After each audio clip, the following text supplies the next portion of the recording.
morning, saying I was turning into a bit of a pudge. Never mind. We'd over-discussed our relationship. We both said things we shouldn't have. It was my fault as much as his. He didn't mean it to sound like it did. And besides, it's true. Ever since I got pregnant. See? That's a beginning. My invisible friend is back. She's forgiven me. Already you know you don't want to be a pudge. It took me 9 months to put the weight on, I say, so I get 9 to take it off. Right? She doesn't answer, so I fill in for her. Sure you do, I say in my chirpiest voice. You've used up 7, but that still leaves 2 luxurious months, so there's no pressure at all. I wait for her to say, no, we count from today, and I get the full 9. When she doesn't, I take it as a sign that she's not really inside my head. I'm relieved. I'm disappointed. I was enjoying the company. Where do you disappear to when I want to talk? I ask.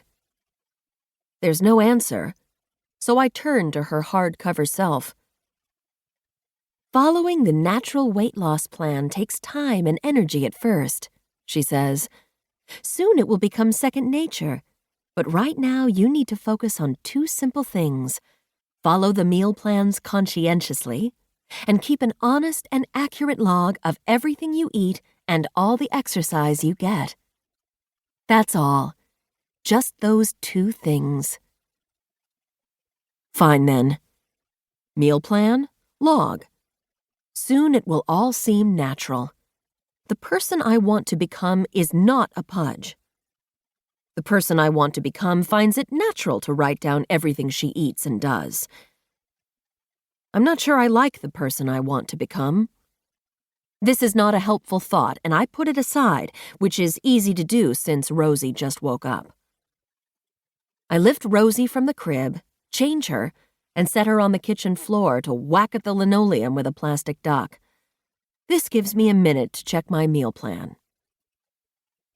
Breakfast is 1 slice of whole wheat toast, 1 poached egg, and a banana. I've never poached an egg in my life, not because I can't, but because poached eggs are disgusting.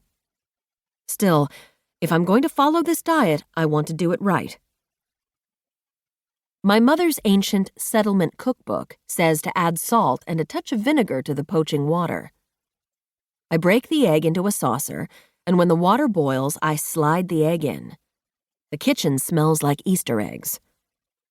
No, more like Easter eggs with dirty diapers. You didn't, I say to Rosie. Not when Mama's cooking herself the most beautiful poached yuck. She did, though, and she did it thoroughly, dirtying her diaper, her sleeper, the floor, and the plastic duck, defying the laws of gravity, physics, and probability, all in one shot. I hold her at arm's length and rush to the changing table. I rinse the diaper. If there's one thing I believe in, it's cloth diapers. The sleeper, the hind end, the middle end, and a fair portion of the legs, along with the hands, the wrists, and the duck. The smell of burnt egg overpowers the smell of diaper, and the smoke detector shrieks. I diaper Rosie, wash my hands, turn off the burner, and yank the battery out of the smoke detector.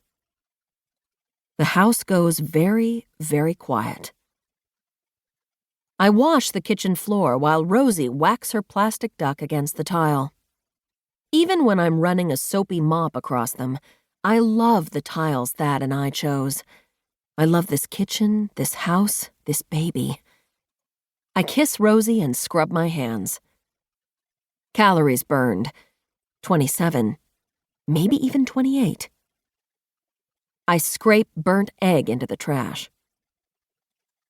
Soon I will become a person who loves poached eggs, but since it will happen naturally, I don't have to force it. In the meantime, I'm happy to cut myself a slice of bread, grab an old notebook, and write down what I'm about to eat. Breakfast. Coffee,